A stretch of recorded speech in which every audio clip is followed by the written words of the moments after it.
I sat alone at the defense table while the courtroom buzzed softly around me. The sound of low whispers and shuffling papers blending into a dull, suffocating hum. Across the room, Daniel Whitmore stood beside a young woman dressed in an elegant cream suit, her hand resting lightly over her stomach as if it were the most natural thing in the world. They leaned toward each other, smiling, whispering, looking completely at ease, like this entire legal battle was nothing more than a minor inconvenience. Daniel adjusted his cufflinks and chuckled quietly at something their lawyer said. The woman, Vanessa, tilted her head toward him, pressing closer, her smile soft and confident. Together, they looked like a newly built future. Like they had already won. Not like a man who had spent months accusing his wife, me, of financial dishonesty. Not like a man who had filed for divorce and attempted to strip me of everything I had spent decades helping him build. When Daniel turned and met my eyes across the courtroom, he didn't look ashamed. He didn't look nervous. He smirked. That small, smug expression landed harder than any accusation written in those legal papers. In that exact moment, I understood something with terrifying clarity. Daniel believed I had already lost, and he had absolutely no idea what I had prepared.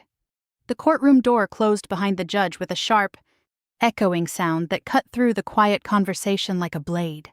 Everyone stood as instructed, chairs scraping softly against polished wood floors. I followed the motion automatically, smoothing my hands along the front of my navy blazer, forcing my breathing to remain steady. This wasn't just a divorce. This was a financial war. Daniel wasn't simply asking to separate our lives. He was trying to erase my role from everything we had ever built.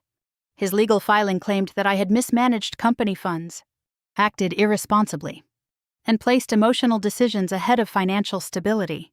He painted himself as the responsible executive forced to rescue his company from a failing partner.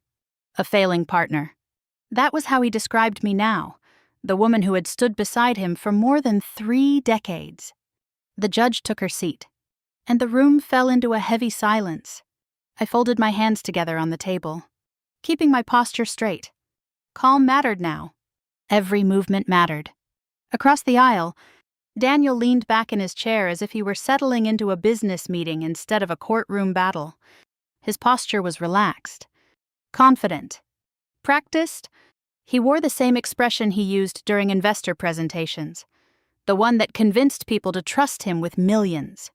Vanessa sat beside him, shoulders squared, chin lifted. A diamond ring flashed on her finger when she shifted her hand again to rest across her stomach. That gesture wasn't accidental. It was a performance, a silent message to the courtroom. Look at us. Look at the future. I didn't feel jealousy watching her. What I felt was recognition. Recognition that this woman had replaced me long before Daniel ever filed the divorce papers. Daniel Whitmore had always understood how to control perception. In public, he was admired, respected, praised as a visionary leader who built luxury resorts from nothing but ambition and persistence. He spoke at charity events, attended fundraisers, shook hands with city officials, and smiled for cameras as if success came naturally to him. What those cameras never captured was the woman standing behind that success. Me. There had been a time when Daniel owned nothing but determination and debt. I remembered sitting across from him at our small kitchen table decades ago, reviewing handwritten financial projections under flickering overhead lights. I remembered calculating risks, adjusting budgets, balancing numbers until they made sense. My father's investment, my family's inheritance, had been the foundation that allowed Daniel to launch his first project. Without it, his dream would have remained exactly that, a dream. But as years passed and the company grew, Daniel changed. Slowly at first, then completely. The long hours became longer. The business trips more frequent. Conversations shorter. Dinners quieter. The warmth that once filled our home faded into silence, replaced by routine and distance. I told myself that success required sacrifice. I told myself that marriage meant patience. I ignored the small discomfort that settled into my chest whenever Daniel stepped outside to take late-night calls. I ignored the way his tone shifted when I asked simple questions about company accounts, because protecting stability mattered more than asking uncomfortable questions. Or at least, that was what I believed back then. Now, sitting inside that courtroom, I understood how carefully history could be rewritten when enough money and confidence stood behind the lie. Daniel's attorney rose from his seat and approached the center of the courtroom, papers in hand. His voice carried smoothly across the room, polished and controlled, as he began outlining Daniel's claims. He described Daniel as a disciplined executive who had worked tirelessly to expand the company into a respected national brand. He spoke of leadership, vision, and sacrifice. He described the company as Daniel's life work, something built through dedication and relentless effort. And then he described me, not as a partner, not as a co-founder, but as an emotional liability, someone who had allowed personal decisions to interfere with responsible management, someone who had lost control. Each word felt deliberate, carefully chosen, not to destroy me completely, but to make me look unnecessary. Across the room, I noticed Vanessa nodding subtly as the attorney spoke, her expression calm and supportive, as if she believed every word being said. That quiet agreement made my stomach tighten more than the accusations themselves. Daniel avoided looking at me when the attorney mentioned the company's early funding years. That small detail didn't escape my attention. He kept his eyes forward, jaw slightly tense. It was the first sign of discomfort I had seen from him all morning, and it told me something important. He remembered exactly where that early funding came from, just like I did, just like I would never allow him to forget. Weeks before Daniel filed for divorce, I had already begun noticing small inconsistencies buried deep inside monthly financial statements. At first, they looked harmless, unfamiliar vendor names, unusual expense categories, numbers that seemed slightly out of place but not large enough to cause immediate alarm. I remember sitting in my home office late one evening, scrolling through digital records while the house remained quiet around me. The glow of the computer screen reflected against the glass window behind my desk, casting a pale light across the room. One transaction caught my attention, then another. The vendor names didn't match any departments I recognized. The amounts weren't catastrophic, but they were consistent, repeated, structured. When Daniel returned home later that night, I approached him carefully, keeping my voice neutral. I asked about the unfamiliar entries. His reaction was immediate. Annoyance, not explanation. He dismissed the question with a short response, claiming the transfers were part of routine restructuring. Corporate adjustments. He called them temporary measures necessary for expansion. Then he shut his laptop. Too quickly. Too deliberately. That moment stayed with me longer than it should have. Not because of what he said, but because of how fast he wanted the conversation to end. Back in the courtroom, the attorney continued speaking, presenting charts and summaries designed to support Daniel's claims of responsible leadership. He spoke about future growth plans, market expansion, and the importance of stability moving forward. Stability. The word echoed strangely inside my mind, because stability was exactly what Daniel had destroyed the moment he decided to rewrite our shared history. Vanessa shifted again in her seat, her hand moving gently across her stomach, as if she were reminding everyone watching exactly what Daniel believed represented his future. Their future. The courtroom saw promise when they looked at her. I saw strategy. They wanted sympathy. They wanted validation. They wanted the illusion of a new beginning to overshadow the truth of what they had already done. But illusions don't survive evidence. And evidence, unlike emotion, doesn't change its story. Daniel glanced toward me again, that faint confidence returning to his expression as if the attorney's words had restored his certainty. He believed this performance was working. He believed the narrative unfolding inside this courtroom would carry him safely to victory. He thought I was weak. He thought I was unprepared. What Daniel didn't realize, what none of them realized, was that months before he ever filed those papers, before Vanessa ever stepped publicly into his life, before the courtroom ever filled with whispers and accusations, I had already started documenting everything.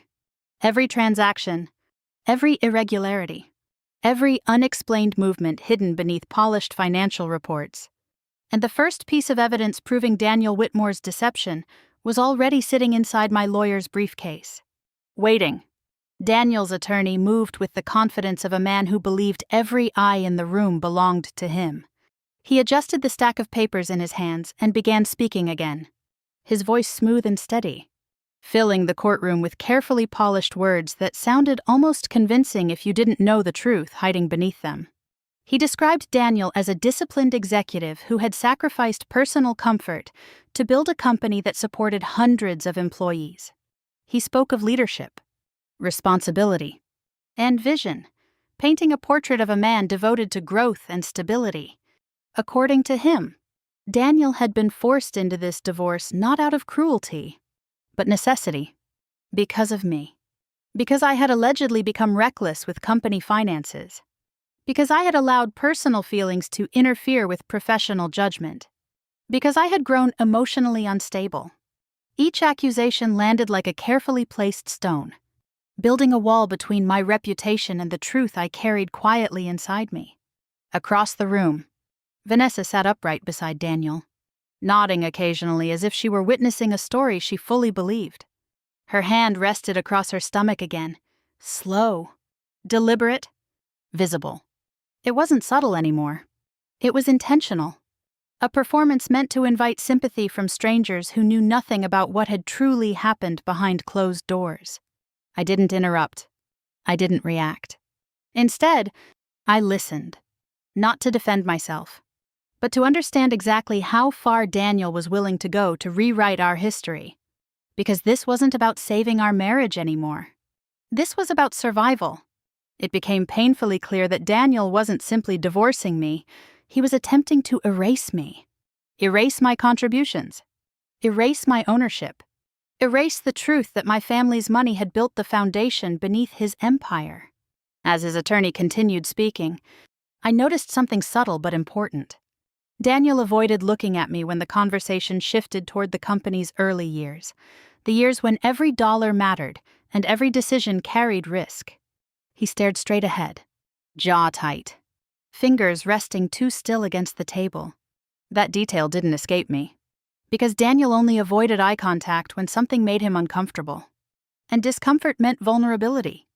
The courtroom blurred slightly as my thoughts drifted backward, not into memory for comfort, but into memory for understanding.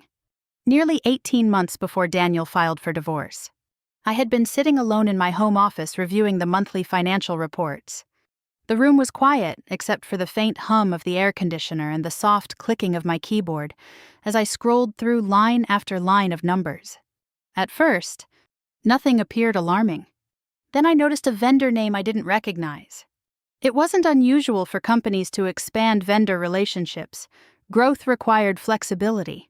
But this one stood out because the payment amount didn't match any ongoing projects I knew about. I continued scrolling.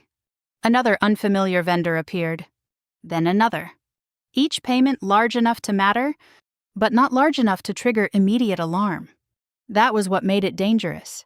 Small enough to hide. Frequent enough to accumulate.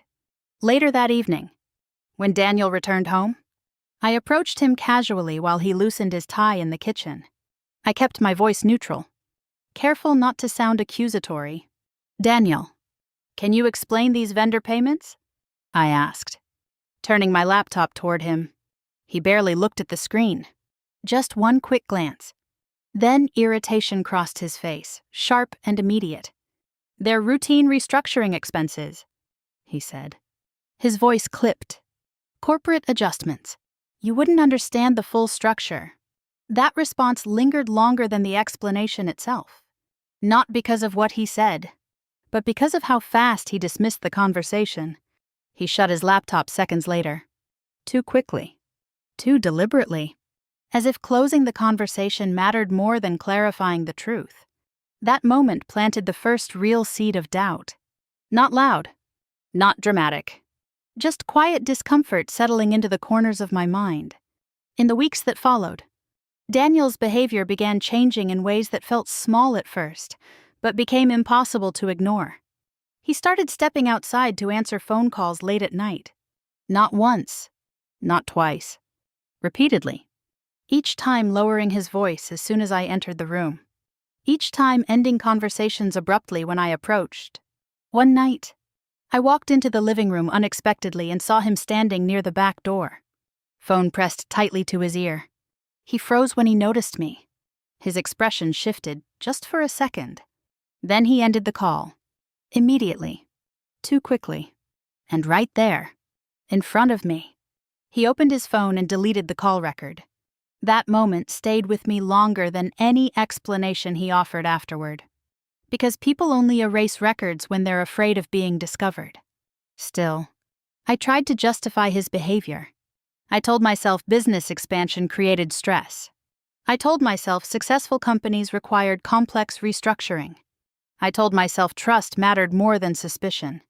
But deep inside, something had already shifted. Something I couldn't fully explain yet. Around that same time, pressure from my family legacy began weighing heavier on my thoughts.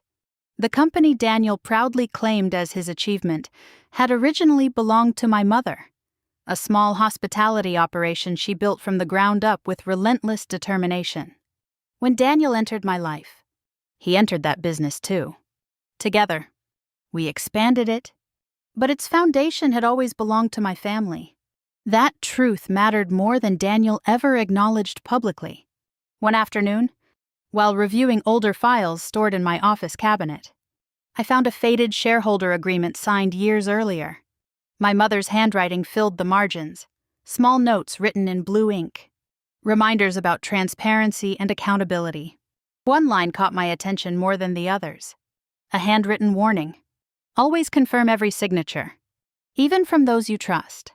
At the time, I had smiled at the memory of her caution.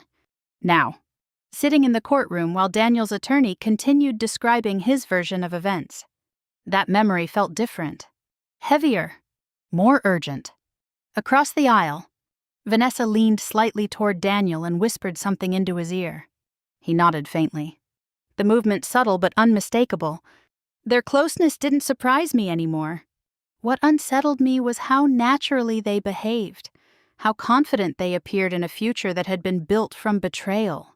For a moment, a memory surfaced unexpectedly. The first time I met Vanessa. It had been at a corporate charity gala several months before Daniel filed for divorce. The ballroom had been crowded, filled with executives, investors, and polished smiles. Daniel introduced her casually, describing her as a consultant assisting with strategic planning. She extended her hand toward me, but not fully. Her grip was light, hesitant, as if she were testing the situation rather than greeting me. Her eyes scanned the room more than they focused on me. Observant, calculating. Later that evening, I noticed Daniel standing unusually close to her near the bar. Their conversation looked relaxed, too relaxed for two people meeting professionally. At the time, I dismissed it. Because trusting your husband feels easier than questioning him. Because doubt requires courage most people don't want to face. Back in the courtroom, Daniel's attorney continued outlining future projections, speaking about company growth and financial responsibility as if Daniel alone had carried the weight of every decision.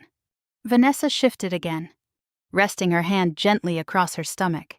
A silent declaration of legitimacy. A message meant to say, "This is the future." But as I watched them sitting together, whispering and nodding, I felt something stronger than pain rising quietly inside me. Not anger. Clarity. Because loyalty had once made me blind. But blindness does not last forever. And the worst betrayals are never sudden. They grow slowly, layer by layer, until denial becomes impossible. Daniel's attorney finally concluded his opening remarks, stepping back toward the defense table with measured confidence. The judge nodded slightly, acknowledging the end of his statement. My lawyer leaned closer to me then, his voice low enough that no one else could hear. "We're ready when you are," he whispered. That phrase didn't comfort me. It steadied me, because Daniel believed this courtroom belonged to him. He believed his story would be accepted without resistance. But what Daniel didn't know What Vanessa didn't know was that months before any divorce papers were filed, before any public accusations were made, I had already begun reviewing every record hidden inside our company accounts. And the moment I saw the first forged signature, I understood this wasn't just betrayal. It was fraud. And fraud always leaves a trail. My lawyer rose slowly from his chair, the movement calm and deliberate, as if he had all the time in the world. The courtroom quieted again, every rustle fading into stillness as he stepped forward and adjusted his glasses. Unlike Daniel's attorney, he didn't rush into dramatic language or polished speeches. He simply placed a thin stack of documents onto the table before the judge. "Your Honor," he said, his voice steady and precise, "we would like to begin by introducing preliminary financial summaries that demonstrate irregularities within the company's internal transaction structure. No theatrics, no raised voice, just facts." That difference alone changed the atmosphere in the room. Across the aisle, Daniel shifted slightly in his seat. It was a small movement, barely noticeable to anyone who didn't know him well. But I did, and I recognized it instantly. He wasn't afraid yet, but he was alert. For the first time that morning, the faint smile that had rested on his face began to fade. I watched carefully as my lawyer continued speaking, outlining patterns rather than accusations, numbers instead of emotions. It wasn't a full attack yet, just a quiet introduction to something larger waiting beneath the surface. Daniel stopped tapping his pen against the table. His fingers stilled completely. That detail alone told me everything I needed to know. The memory of the first forged signature came rushing back with unsettling clarity. It had been nearly 14 months before Daniel filed for divorce. I was sitting alone in my home office late at night, reviewing corporate transfer documents under the glow of a desk lamp. The rest of the house was silent, the kind of deep silence that makes every page turn sound louder than it should. I had been sorting through approval forms when one document caught my attention. At first glance, it looked ordinary, routine, professional, but something about the signature at the bottom pulled my focus immediately. My name, my authorization, my handwriting, or at least something that looked like it. Except I had never signed it. That realization hit me with a cold, steady force that settled deep into my chest. Not panic. Recognition. I leaned closer, tracing the ink with my finger, studying every curve and loop. The signature looked convincing enough to fool anyone who didn't know my handwriting as intimately as I did. But there were differences, subtle ones. The angle of the final stroke was wrong. The curve of the first letter too tight. Small mistakes that only became visible when examined slowly, carefully. That moment changed everything. Because once doubt appears, it refuses to disappear. And this wasn't just doubt. It was proof. A slow, tightening fear replaced the confusion I had been carrying for weeks. This wasn't about accounting errors or misunderstood expenses. Someone had used my name, my authority, to approve financial movements without my knowledge.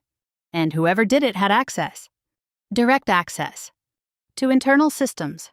To confidential files. That realization narrowed the possibilities into something far more dangerous than random fraud. It meant the person responsible wasn't outside the company. They were inside. Marcus Hale was the first name that surfaced in my thoughts.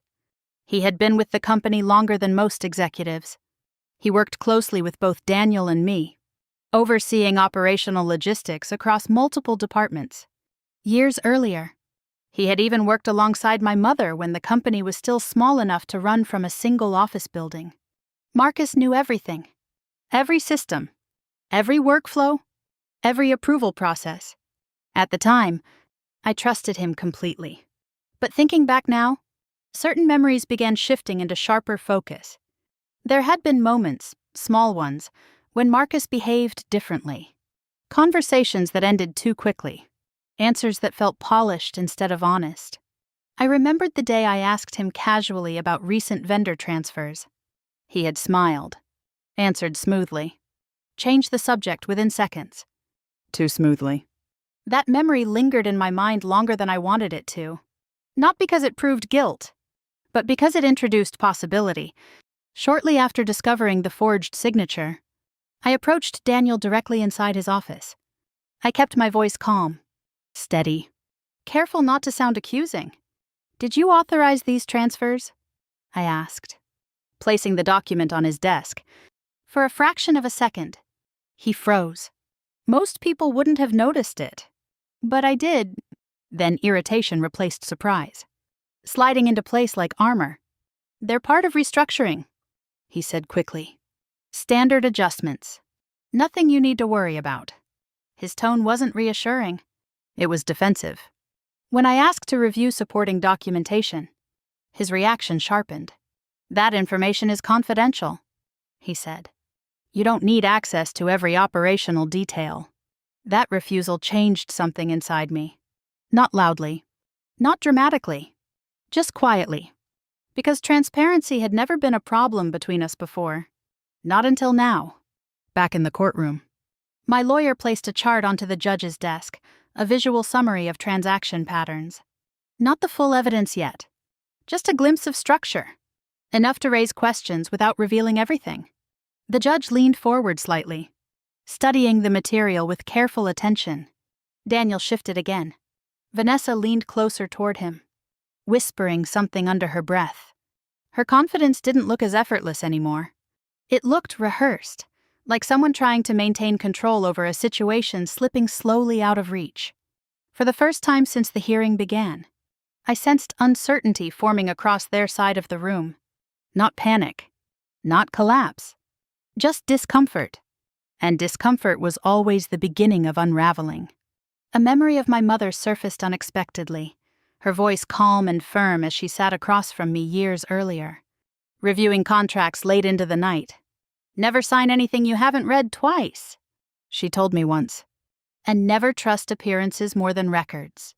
She believed documentation protected truth, and truth protected legacy.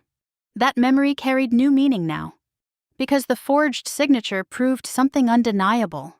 It wasn't an accident. It wasn't oversight. It was deliberate. And deliberate actions leave trails. Another memory returned, the corporate gala where I first met Vanessa. At the time, she introduced herself as a consultant working on project analysis. Her tone was confident, her presence polished. But later that evening, I overheard her mentioning a confidential project during casual conversation, one that hadn't been publicly announced, one that only senior executives should have known about. At the time, I dismissed it as coincidence. Now I understood it differently. Now I understood that knowledge wasn't accidental. It was access. Back in the courtroom, the judge reviewed the preliminary summary while Daniel's attorney whispered urgently beside him. Vanessa leaned closer as well, her expression tightening. Marcus sat several rows behind them. Still, quiet, but not calm. I noticed his hands trembling slightly where they rested against his knees. That tremor didn't come from nervous energy. It came from fear, and fear meant exposure was getting closer. This was no longer suspicion. It was confirmation. Because after finding that forged signature, I stopped asking questions, stopped seeking explanations, and started collecting proof. Every document, every transaction, every irregular movement hidden beneath polished financial reports. And the most important piece of proof wasn't written on paper. It wasn't buried inside digital records. It was captured somewhere far more dangerous. On video, the judge reviewed the documents in silence, flipping each page slowly as the faint sound of paper echoed through the courtroom. No one spoke. Even the restless whispering that had filled the room earlier had faded into stillness. Across the aisle, Daniel sat rigidly in his chair, his shoulders tighter than before. The relaxed confidence he carried at the beginning of the hearing had thinned into something less comfortable. Vanessa no longer leaned toward him with quiet smiles. She sat upright now, her hands folded together in her lap, her fingers pressing into each other as if holding tension beneath her calm expression. I watched Daniel carefully. He tapped his fingers against the edge of the table, a habit I knew better than anyone. He only did that when stress slipped beneath his control. For years, I had memorized his habits without realizing how valuable that knowledge would become. Nervousness had always been his weakness, and weakness was beginning to show. The memory of the first camera installation came back with surprising clarity. It had happened nearly 13 months before the divorce filing. After the forged signature changed the way I saw everything. That discovery alone had shaken my trust. But it hadn't been enough. Paper records could be questioned, dismissed, or explained away. Behavior could not. One evening, after Daniel left for a late dinner meeting, I stood alone inside my home office holding a small camera in my hands. It wasn't large or obvious, just a compact security device designed to blend into its surroundings. The idea of placing it there made my stomach tighten. Not from fear, from disbelief. I had never imagined a life where I would feel the need to monitor my own husband. But trust had already cracked. And once trust cracks, survival replaces comfort. I positioned the camera carefully behind a decorative object on the bookshelf. From that angle, it captured a clear view of Daniel's desk and the seating area beside it. Testing the camera felt surreal. I watched the small screen display the room from a hidden perspective. The same room where Daniel and I once discussed family vacations and long-term plans. Now it felt like unfamiliar territory. Dangerous territory. As I adjusted the angle slightly, a chilling realization settled into my thoughts. If Daniel noticed the camera, everything would collapse instantly. Every piece of preparation, every step forward, gone. That risk alone confirmed how serious this situation had become. The first recording happened sooner than I expected. One night, Daniel entered the office alone and closed the door behind him. He believed he was unobserved. His posture relaxed in a way I hadn't seen in months, loose, casual, unaware. He picked up his phone and dialed quickly. His voice dropped into a quiet tone, barely above a whisper. "Make sure the transfer approval goes through tomorrow," he said. "Everything needs to be finalized before she notices anything." Before she notices? Those words echoed inside my head long after the recording ended. I watched the footage again later that night, sitting alone in the dark with nothing but the glow of the screen lighting the room. He continued speaking, discussing signatures, deadlines, movements that had nothing to do with legitimate operations. Then he said something that froze my breath completely. "She won't notice until it's too late." That sentence changed everything. Not because it confirmed suspicion, because it confirmed intent. The next recording deepened my fears even further. Marcus appeared unexpectedly one evening, arriving later than usual and stepping into the office with quick, cautious movements. He didn't linger in the hallway. He moved directly inside and closed the door behind him.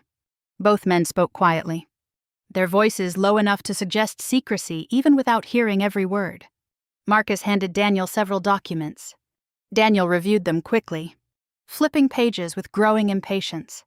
Then Marcus paused and glanced around the room. That movement stayed with me longer than anything they said. He wasn't just speaking carefully. He was checking to see if anyone might be watching. That behavior alone confirmed something I hadn't wanted to admit. Marcus wasn't an innocent bystander. He knew. The weight of that realization pressed heavily against my chest when I reviewed the recordings later that night. I sat alone again, headphones covering my ears as I replayed each moment carefully.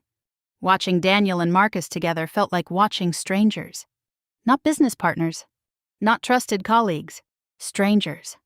The man I had shared a home with for decades now spoke in half-truths and hidden intentions. And the man I trusted to help protect my mother's legacy stood beside him in silence. That was the moment trust collapsed completely. Not shattered. Not destroyed in a single blow. Collapsed slowly, like a structure weakened from the inside. I remembered our last anniversary dinner, candles flickering across the table. Daniel barely meeting my eyes as he spoke about upcoming expansion projects. At the time, I assumed he was distracted. Now I understood the truth. He wasn't distracted. He was planning a future that didn't include me. The next recording introduced a new layer of danger. Vanessa appeared inside the house one afternoon while Daniel was supposedly attending a conference across town. Her arrival surprised me immediately. She walked through the door with confidence, not hesitation, as if she had been there before. Minutes later, Daniel arrived. Too quickly. Too conveniently. That timing alone raised questions. But what happened next removed all doubt. They sat together at his desk, reviewing documents side by side. Vanessa leaned forward, studying pages carefully, not as an outsider, but as someone familiar with the material. Then she signed something. Not casually, not as a witness, with purpose. That single movement shifted my understanding of her completely. She wasn't just Daniel's companion. She was part of the operation. Back in the courtroom, the judge finished reviewing several pages and placed them neatly on the desk. Daniel's attorney leaned forward, whispering urgently beside him. Vanessa shifted in her seat again, her posture tight, no longer relaxed. Marcus sat behind them, shoulders slightly hunched.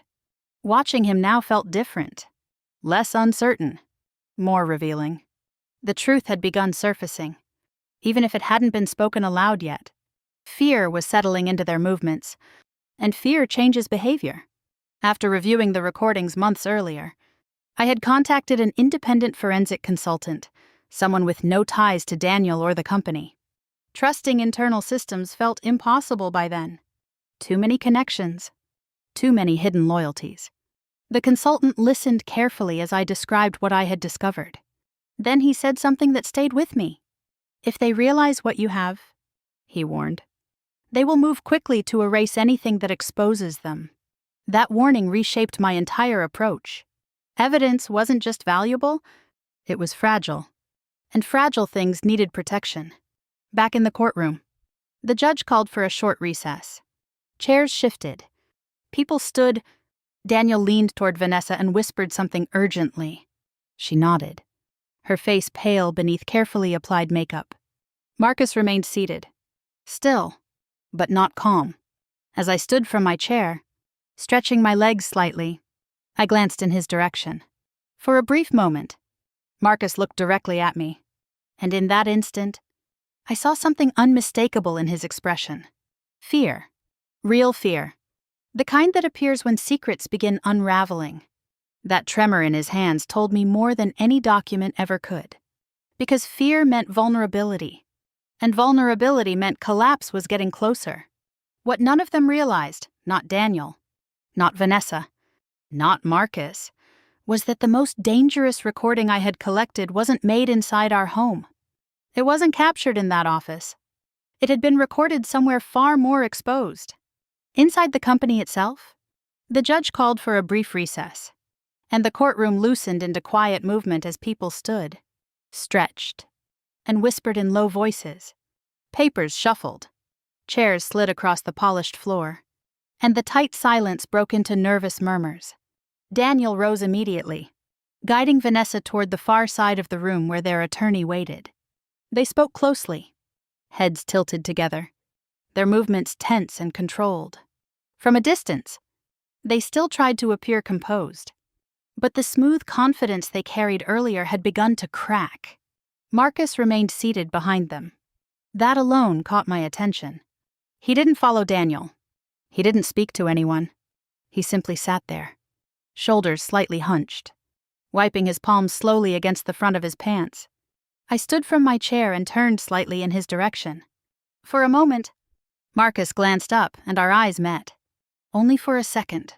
Then he looked away quickly. Too quickly. That single movement confirmed something I had suspected for months. He knew I had seen more than they expected, and fear had begun settling into his body long before this courtroom hearing. Nearly 12 months before Daniel filed for divorce, I made an unannounced visit to the corporate headquarters. I didn't inform Daniel ahead of time. I didn't alert anyone. I simply walked in. The building itself felt familiar. Glass walls, polished floors, framed awards lining the lobby. For years, it had represented success, growth, and stability. That day, it felt different, colder, less welcoming. As I stepped off the elevator onto the executive floor, the hallway seemed unusually quiet. Conversations that normally filled the space faded as employees noticed my presence. Two assistants standing near the reception desk stopped speaking mid-sentence when I approached. Not gradually. Instantly. That silence didn't feel accidental. It felt deliberate. I continued walking toward my office, keeping my expression neutral even as unease settled into my chest. Something inside the building had shifted, and everyone seemed aware of it except me. Later that morning, I requested access to internal system logs from the IT department. I framed the request as routine verification, something that wouldn't raise suspicion. The IT administrator hesitated at first, but complied after I reminded him of my executive authority. When the logs appeared on the screen, I leaned forward slowly, scanning the entries line by line. At first, nothing stood out. Then I saw it. My credentials, my authorization, my digital approval, repeated across multiple transaction entries. But the timestamps didn't make sense. One of the approvals had occurred during a family dinner weeks earlier, a dinner where Daniel himself had been sitting across from me at the table. I remembered that night clearly. We had shared dessert together, spoken casually about weekend plans. There was no way I had accessed the system during that time, which meant someone else had, using my identity. That realization hit harder than the forged signature had. Because this wasn't just imitation. It was access. Intentional misuse of authority. And Daniel had been physically present beside me when one of those transactions occurred. That meant he knew. Marcus entered my office shortly after I began reviewing the logs. He knocked lightly, then stepped inside before I answered. "Just checking in," he said. His voice unusually cheerful. Too cheerful. His smile looked practiced, rehearsed rather than natural. "What are you working on today?" he asked. The question sounded casual, but his eyes moved quickly toward the computer screen. Watching. Measuring. I angled my body slightly, blocking part of the monitor from his view. "Routine verification," I replied. He nodded slowly, but didn't leave. Instead, he stepped closer to the desk, reaching for a stack of documents as if searching for something specific. His hand trembled slightly when he picked up the top sheet. It wasn't dramatic, just enough movement to notice. That tremor stayed with me long after he left the room, because Marcus had always been steady, reliable, unshakable, until that moment. After he walked out, I returned to the logs and continued scanning the transaction history. That was when I noticed the pattern. Every suspicious transfer routed through the same external vendor. Same name. Same account. Repeated again and again. A vendor I didn't recognize. Not from previous projects. Not from historical records. That detail alone shifted my concern into certainty. This wasn't isolated fraud. It was structured. Planned. Layered carefully to appear legitimate. Standing in that office, staring at the glowing screen, I felt something deeper than anger forming inside me. Grief. Not for lost money, but for lost trust. For years, this company had been more than business. It was family legacy, something my mother built with relentless discipline and long hours that stretched late into the night. I remembered holiday parties held in the company lobby, employees laughing beside decorated trees, children running across polished floors. We called them extended family. Now I questioned how many of them had known the truth before I did. That afternoon, as I left the building and walked into the parking structure, a strange sensation settled over me, the kind that makes the back of your neck tighten without explanation. I slowed my steps slightly, scanning the area ahead. That was when I noticed the black sedan parked near the far wall, engine running, driver seated inside, not moving, not leaving, just waiting. As I approached my car, the sedan rolled forward slowly, tires moving just enough to close distance without drawing attention. My chest tightened. The driver lowered the window slightly, just enough to reveal a pair of eyes watching directly at me. Not curious, not distracted. Focused. Intentional. The car remained still for several seconds before pulling away slowly and disappearing around the corner. That moment introduced something new into my world. Not suspicion. Fear. Real fear. Later that evening, I found the envelope. It rested against the front door of the house when I returned. Plain. Unmarked. Placed neatly where it couldn't be missed. No postage. No address. Just presents. I picked it up carefully, my fingers tightening around the paper. Inside, a single printed message waited. Short. Cold. Stop asking questions. No name. No explanation. Just warning. I stood there in the quiet hallway, staring at the message while my pulse hammered steadily in my chest. Not from weakness. From realization. Someone knew I was investigating. Later, when I reviewed the security camera footage from the front entrance, my unease deepened further. The person delivering the envelope wore a company uniform. That detail changed everything, because it meant this threat didn't come from outside. It came from within. Back in the courtroom, the recess ended, and the judge called everyone back to their seats. Daniel returned to the table, avoiding direct eye contact with me now. Vanessa's posture looked stiff. Marcus sat behind them again, his shoulders tense. They believed fear would slow me down. They believed intimidation would silence me. But fear didn't stop me. It clarified my purpose. Because once truth becomes visible, retreat is no longer possible. What they didn't know, what none of them understood, was that weeks after receiving that warning, I had quietly contacted someone outside the company, someone who specialized in uncovering financial crimes, and he had already discovered something far worse than I expected. The courtroom settled back into silence as the judge returned to her seat, the tension thicker now than it had been at the beginning of the day. Something had shifted. Even the air felt heavier, as if the room itself understood that whatever came next would change everything. Daniel sat straighter than before, his shoulders tight beneath his tailored jacket. He adjusted his tie again, tugging at the knot as if it had suddenly become uncomfortable. I had seen that gesture many times over the years, before difficult meetings, before negotiations that didn't go his way. Stress always showed in small movements. Vanessa sat beside him, hands folded carefully in her lap. She no longer leaned into him the way she had earlier. The closeness between them had faded into cautious distance. Marcus remained seated several rows behind them, still avoiding my gaze. Still rigid. Still afraid. That fear reminded me of the day I first contacted Elliot Grayson, nearly 11 months before Daniel filed for divorce. I sat alone at my dining room table late at night, scrolling through online records and professional directories. I avoided company resources, avoided familiar contacts. I needed someone completely outside Daniel's influence, someone who wouldn't hesitate to question powerful people.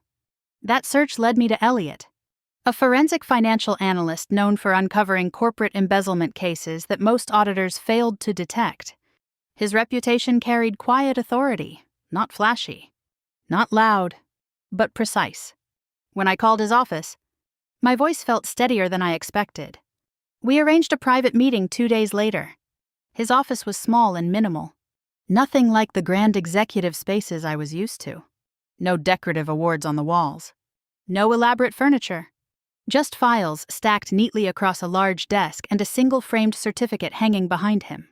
Elliot himself spoke softly, measured, careful. When I handed him the first forged document, he studied it in silence for several long seconds. I expected surprise. Instead, I saw concern, not confusion, not disbelief.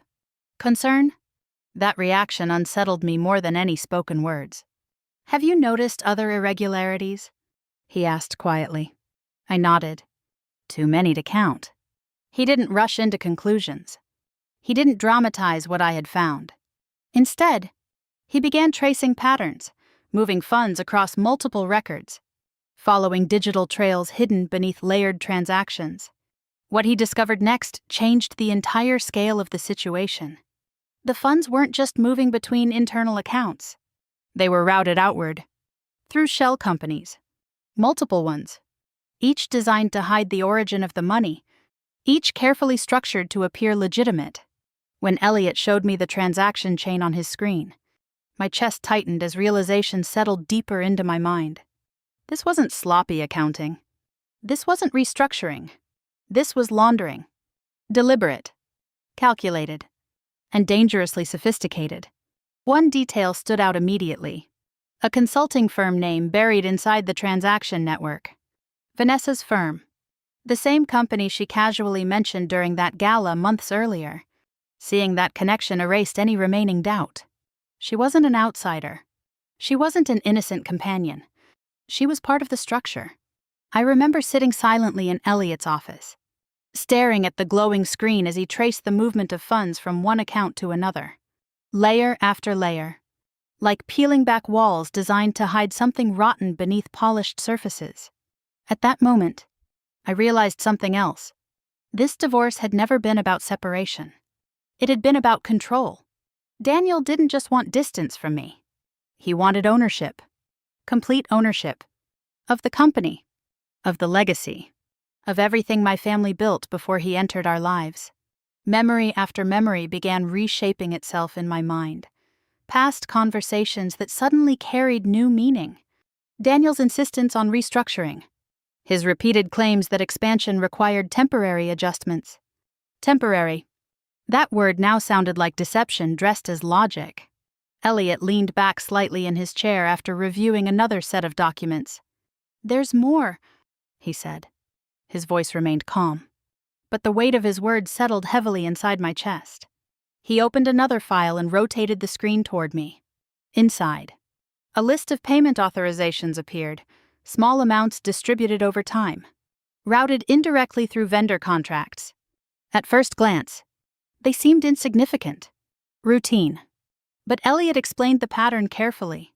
Frequent transfers, hidden within legitimate invoices, carefully spaced, designed to avoid detection. Each one connected to Vanessa's consulting company. The realization came slowly, cold, precise. Vanessa wasn't just benefiting from Daniel's decisions.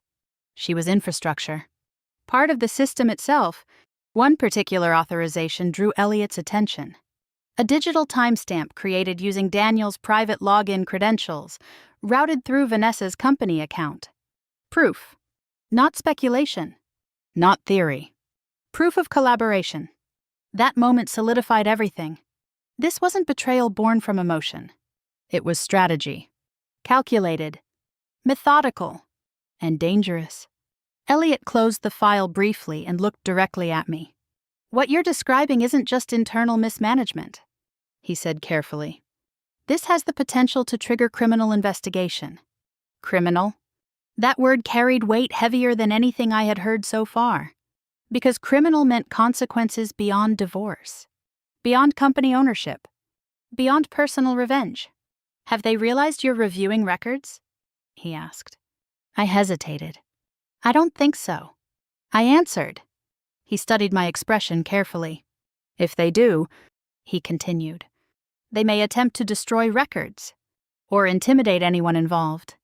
The warning sent a cold wave of urgency through me. Not panic. Focus. Evidence wasn't just important. It was vulnerable.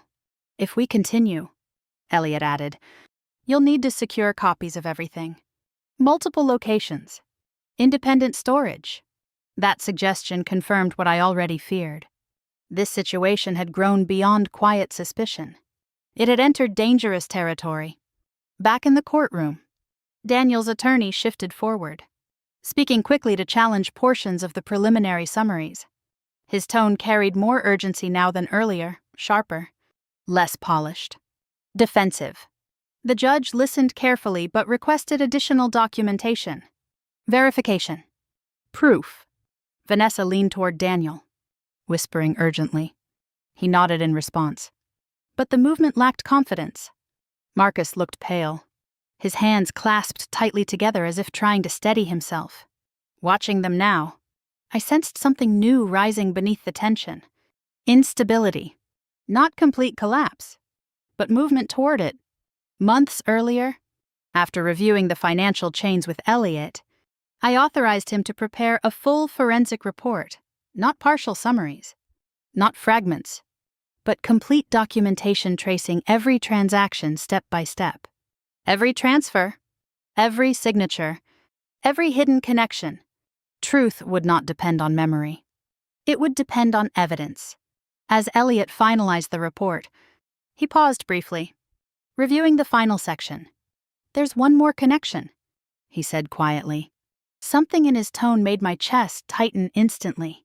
Not fear, anticipation. He turned the screen toward me one final time. And what I saw there didn't just surprise me, it stunned me completely. Because the final hidden account connected to the fraud network didn't belong to Daniel, didn't belong to Vanessa, and didn't belong to Marcus. It belonged to someone I trusted far more deeply than any of them. Someone inside my own family. The tension inside the courtroom felt heavier than anything I had experienced before. Even the quiet seemed louder now, thick, suffocating, pressing against every breath. The judge continued reviewing documents while Daniel sat rigidly beside Vanessa, his confidence no longer visible. Vanessa no longer smiled. Marcus no longer sat upright.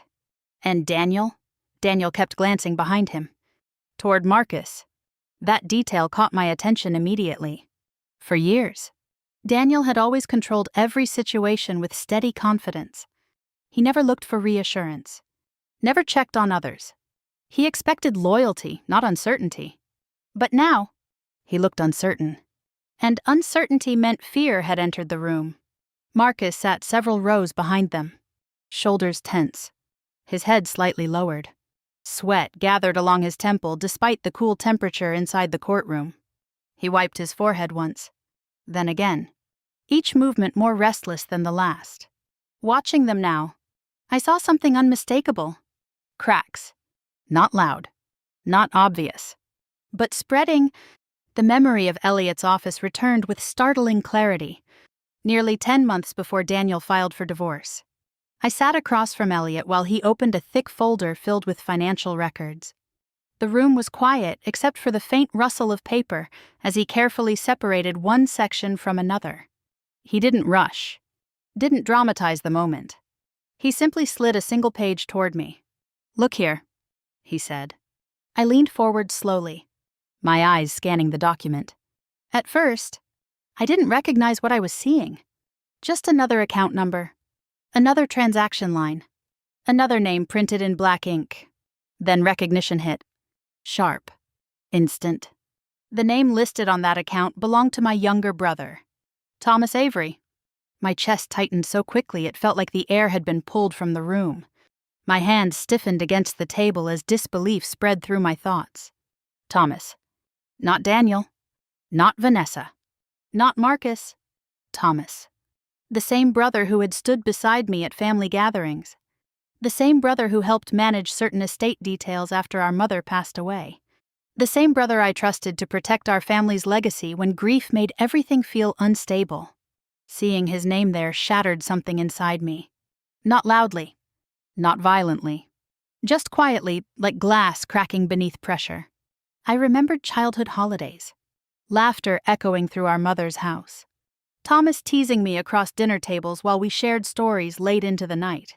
He had always been dependable, always steady, or at least, that was what I believed. Elliot didn't interrupt my silence.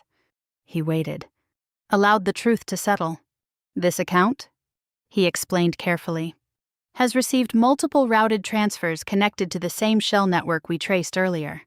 His voice remained calm, professional, but the words felt heavier than anything Daniel had ever done. Because betrayal from a husband hurts. Betrayal from family destroys something deeper. I swallowed slowly, forcing myself to read the transaction lines again. Dates, amounts, authorization references.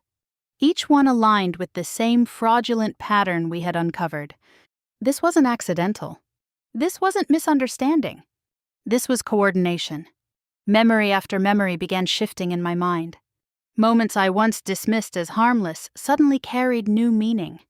I remembered a Thanksgiving dinner months earlier, one where Thomas insisted certain documents be signed quickly before the end of the year. He spoke with urgency, claiming delays could create financial complications. At the time, I trusted him. Why wouldn't I? He was family. Now that memory returned differently. Sharpened. Distorted. Dangerous. Elliot pointed to another transaction date. This one occurred shortly after a family gathering, he said. I stared at the line, recognizing the timing instantly. That had been the same weekend we gathered to celebrate our mother's birthday, laughter filling the house, candles glowing across the dining table. While I was smiling, while I was celebrating, they were planning theft. That realization cut deeper than any financial loss. It meant deception had entered the most sacred parts of my life, family spaces that once felt safe. I remembered another moment. Thomas standing beside me months earlier, holding a stack of documents while urging me to sign quickly. Just routine updates, he told me then. Nothing complicated. His tone had been calm.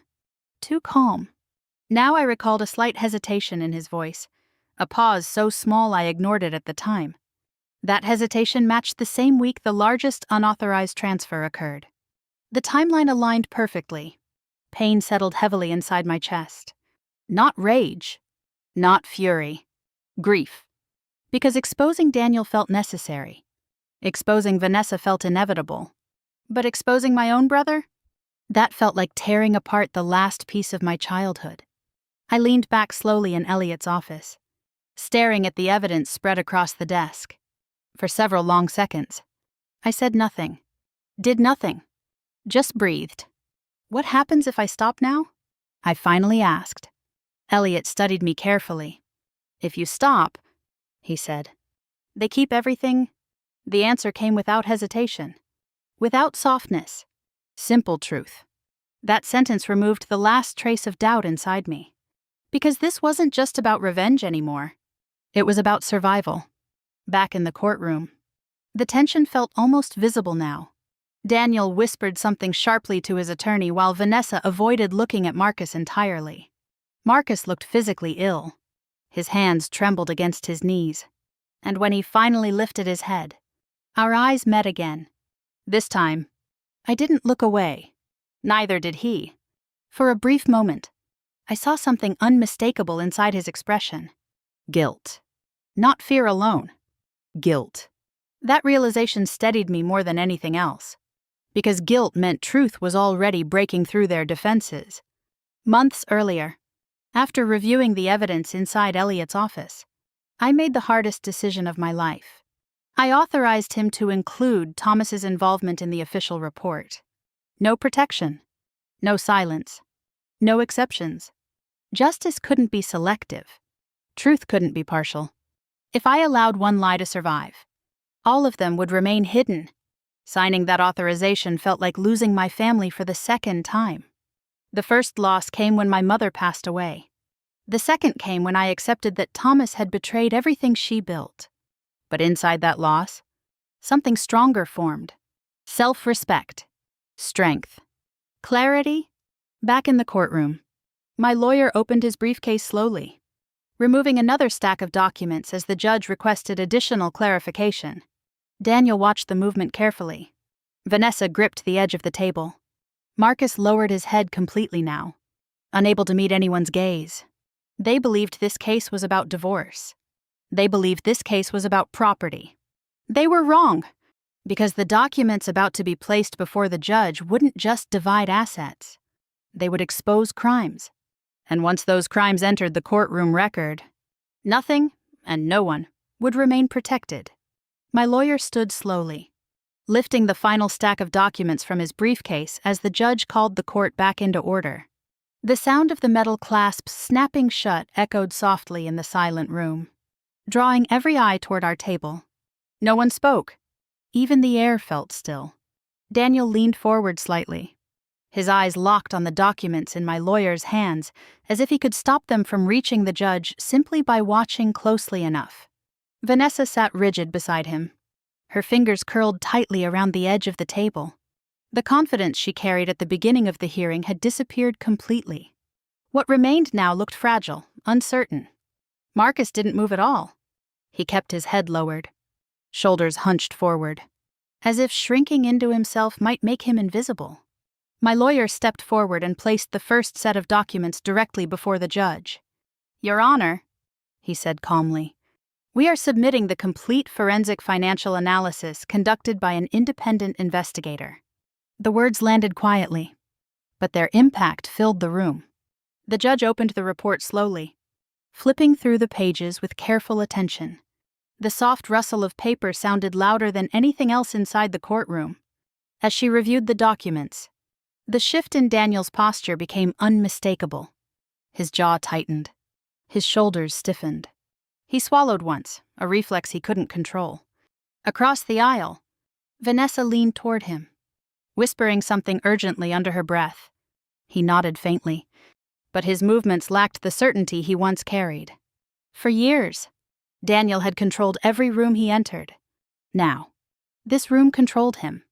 The judge paused briefly, scanning the transaction chains printed across the pages. Her expression grew more serious with each section she reviewed. Whispers began spreading quietly among the observers seated in the gallery. Daniel's attorney attempted to rise.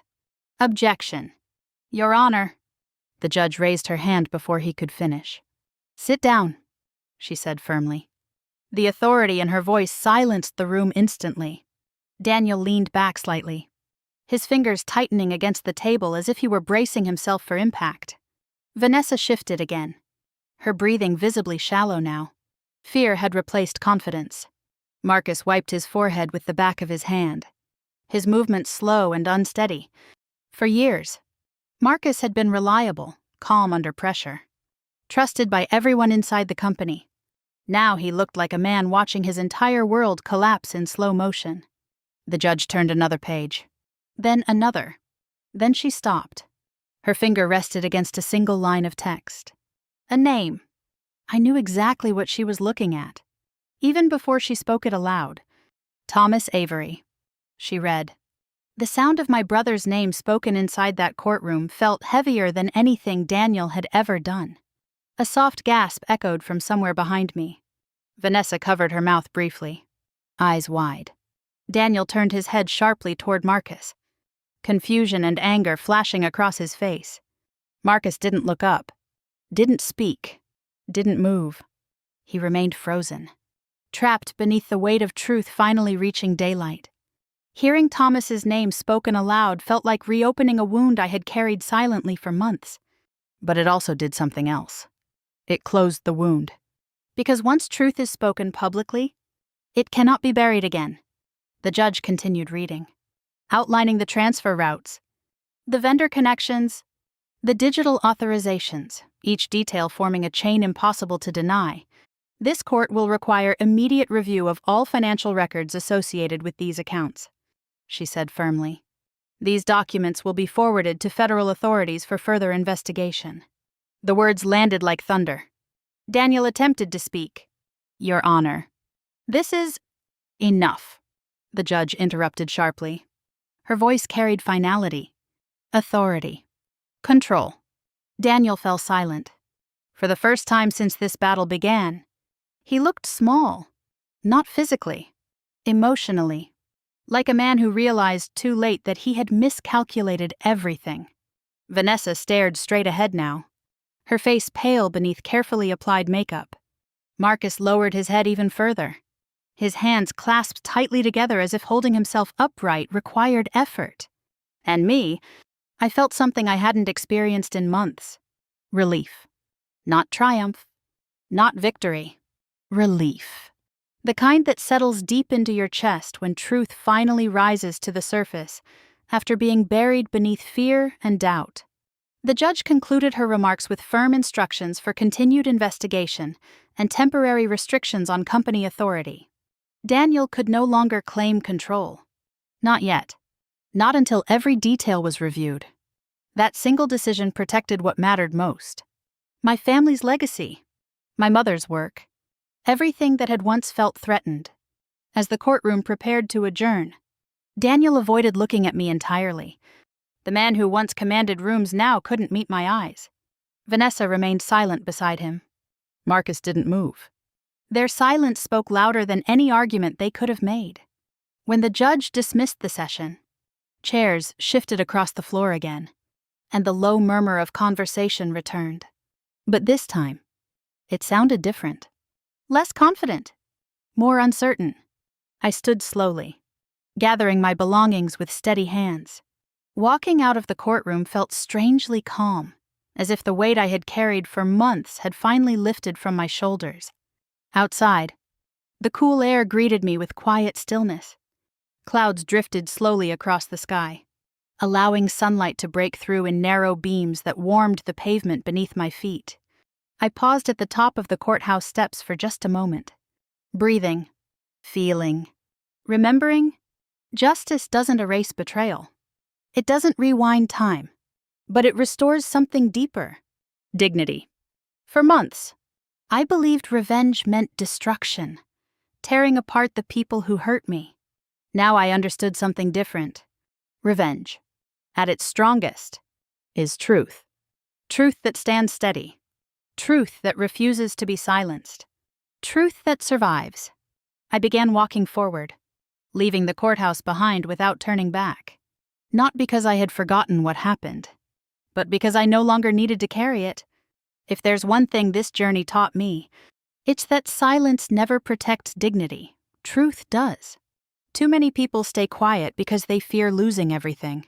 But sometimes, the moment you choose to stand up is the moment you begin rebuilding your life.